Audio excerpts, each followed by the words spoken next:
அன்பிற்கினிய ஆசிரியர் சொந்தங்களே, தமிழ்நாடு மாநில கல்விக் கொள்கை 2025 அடிப்படையில் உருவாக்கப்பட்ட பாடத்திட்டத்தின்படி, புதிய பாடத்திட்டத்தின்படி வகுப்பறை உற்றுநோக்கல் சார்ந்து கல்வி அலுவலர்களுக்கான வழிகாட்டு நெறிமுறைகள்.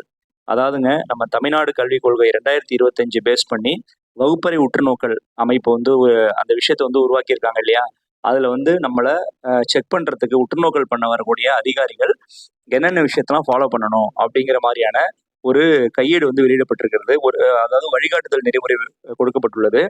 அதை பார்த்தீங்கன்னா, அது ரொம்ப முக்கியமானது. இதை வந்து நம்ம ஆசிரியர்களை நாம தெரிஞ்சுக்கிறது ரொம்ப முக்கியமானதா இருக்கு. ஏன்னா அதுக்கேற்ற மாதிரி நம்மளோட வழிமுறைகளையும் செயல்பாடுகளையும் அமைத்துக் கொள்வதற்கு அது உதவி செய்கிறதுங்க.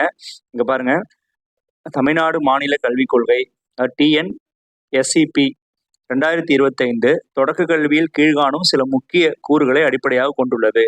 நம்ம பிரைமரி எஜுகேஷனை பொறுத்த வரைக்கும் திறன் அடிப்படையிலான கற்றல், குழந்தை மைய கல்வி முறை, அது நமக்கு தெரிந்தது தான். கதை, பாடல், செயல்பாடு வழியாக, விளையாட்டு வழியாக, மனப்பாட முறையை நீக்கி பொருள் உணர்ந்து கற்றல், மீனிங்ஃபுல் லேர்னிங் பண்ணிக்கணுன்றதுக்காக இந்த விஷயத்த சொல்றாங்க. இதன் அடிப்படையில் 1 முதல் 3ஆம் வகுப்பிற்கான புதிய பாடநூல்கள் உருவாக்கப்பட்டுள்ளன. இப்ப இந்த திட்டத்தோட முக்கிய நோக்கம் பாருங்க, அடிப்படை எழுத்தறிவு மற்றும் எண்ணறிவு திட்டங்க, கலை, விழுமியங்கள், வாழ்வியல் திறன்கள், சமூக வளர்ச்சி, அப்புறம் 21st செஞ்சுரி ஸ்கில்ஸ்ன்னு சொல்லுவாங்க, 21ஆம் நூற்றாண்டின் திறன்களை ஒருங்கிணைத்தல், குழந்தைகளை சிந்திக்க, வினா கேட்க ஏற்றல் சூழல் இதை வந்து உருவாக்குறது. ஓகேங்களா? இதுதான் வந்து அவங்க காரணமா வச்சிருக்கிறாங்க, இத்திட்டத்தின் முக்கிய நோக்கமா வச்சிருக்காங்க. இதுல முக்கியமா அடுத்தது பாத்தீங்கன்னா, மனப்பாட முறை இல்லாமல் தாமாக கற்பதற்கும் சுயமாக சிந்திப்பதற்குமான வாய்ப்புகளை வழங்குதல். ஸோ பாடத்திட்ட கட்டமைப்பு எப்படி இருக்கு? பாடநூலோடு ஒருங்கிணைக்கப்பட்ட பயிற்சி தாள்கள், அதாவது ஒர்க் ஷீட் கூடவே இருக்கு. பாடத்தை நடத்துவதற்கு வழிகாட்டும் ஆசிரியர் கையேடுகள் கொடுத்துருக்காங்க. டீச்சர்ஸ், அதை நீங்க பார்த்துருப்பீங்க, அதை நீங்க நல்லா பார்த்துக்கோங்க. விரைவு துலங்கல் குறியீட்டின் அசைவூட்டப்பட்ட காணொலிகள், அதாவது அனிமேட்டட் வீடியோஸ். ஸோ இதெல்லாம் நம்ம யூஸ் பண்ணிக்கலாம். ஸோ இப்போ இது பாருங்க, பள்ளி பார்வைக்கு செல்லும் முன் அதிகாரிகளுக்கு இது வழிகாட்டுதல் வழங்கப்பட்டுள்ளது. கல்வி அலுவலர்கள் வகுப்பறை பார்வைக்கு செல்லும் முன் புதிய பாட புத்தகங்கள் மற்றும் ஆசிரியர் கையேடுகளில் கூறப்பட்டுள்ள கற்பித்தல் அணுகுமுறைகளை புரிந்து கொள்ள வேண்டும்.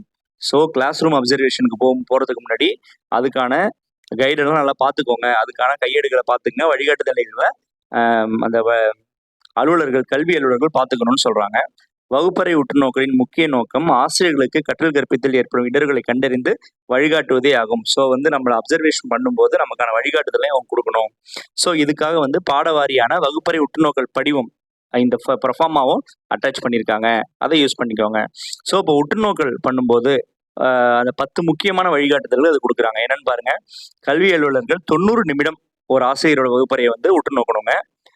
நாள்வாரியான பாடத்திட்டம் ஆசிரியர் கையேட்டில் கொடுக்கப்பட்டுள்ளது. அதன்படி செயல்பாடுகள் நடக்குதா அப்படிங்கிறத பார்க்கணும். ஒவ்வொரு ஆசிரியரும் கையேட்டை படிக்கிறாங்களா அப்படின்றத வந்து உறுதி செய்யணும் அலுவலர். அதே மாதிரி பாடப்புத்தகத்தில் உள்ள செயல்பாடு, பயிற்சி, விளையாட்டு, செயல் திட்டம் ஆகிய கற்றல் விளைவுகளை அறிந்து ஆசிரியர்கள் அவற்றை வகுப்பறையில் செயல்படுத்துகிறார்களான்னு பார்க்கணும்னு சொல்லியிருக்காங்க. ஸோ லெசன் பிளான்ல உள்ளதெல்லாம் எக்ஸிக்யூஷன் பண்றாங்களான்னு செக் பண்ண சொல்றாங்க. அதே மாதிரி ஸ்மார்ட் போர்டை வந்து யூஸ் பண்றாங்களா அப்படின்னு பார்க்க சொல்றாங்க. பேசுதல், கலந்துரையாடுதல், அதாவது வந்து ஸ்பீக்கிங் அண்ட் இன்டராக்ஷன் ஸ்கில், இதுல பாத்தீங்கன்னா ஒட்டுமொத்தமா வகுப்பறையில 70% மாணவர் பங்கேற்பு தான் இருக்கணும் அப்படின்னு சொல்றாங்க. அதை உறுதி செய்யணும்னு சொல்லியிருக்காங்க.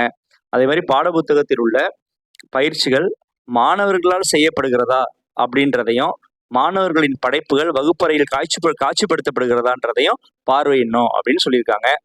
அதே மாதிரி பாத்தீங்கன்னா குழு செயல்பாடு, அதாவது டீம் ஒர்க் நடக்குதா அப்படிங்கிறத வந்து, அதே மாதிரி அவங்க சக மாணவர்களோட இந்த பியர் லேர்னிங் மாதிரி கலந்துரையாடல் பண்றாங்களான்றத பார்வையிடணும் அப்படின்னு சொல்லியிருக்காங்க. மாணவர்களின் செயல்பாடுகள், செயல் திட்டம், படித்தல் பலகை, அதாவது ரீடிங் ஸ்டார்ட், பாப்கார்ன் வேர்ட்ஸ், இதெல்லாம் வந்து வகுப்பறை கலைக்கூடம் இதெல்லாம் வந்து வச்சிருக்காங்களா, இது மாணவர்களிடம் சரியான நேரத்துல சென்றடைந்துள்ளதா அப்படிங்கிறத செக் பண்ணணும்னு சொல்லியிருக்காங்க. அடுத்து பாருங்க, சமூக மன கற்றலுக்கான மின்னூறு பாடத்திட்டம், டிஜிட்டல் லெசன் பிளான், விரைவு துலங்கல் குறியீட்டு அந்த QR கோடில் கொடுக்கப்பட்டுள்ளது அப்படின்னு சொல்லியிருக்காங்க. ஸோ லெசன்ல உள்ள QR கோட்லயே அதெல்லாம் இருக்குன்னு சொல்லியிருக்காங்க. அதை வந்து அதற்கான செயல்பாடுகள் உரிய பாட வேளையில் செயல்படுத்தப்படுகின்றனவா அப்படிங்கிறத செக் பண்ணணும்னு சொல்லியிருக்காங்க. கடைசியில பாத்தீங்கன்னா, மாணவர்களின் கற்றல் அடைவினை பதிவு செய்யும் மதிப்பெண் பதிவேடு, ஆசிரியர் கையேட்டிலே இருக்கு வழங்கப்பட்டுள்ளதுன்னு சொல்லியிருக்காங்க.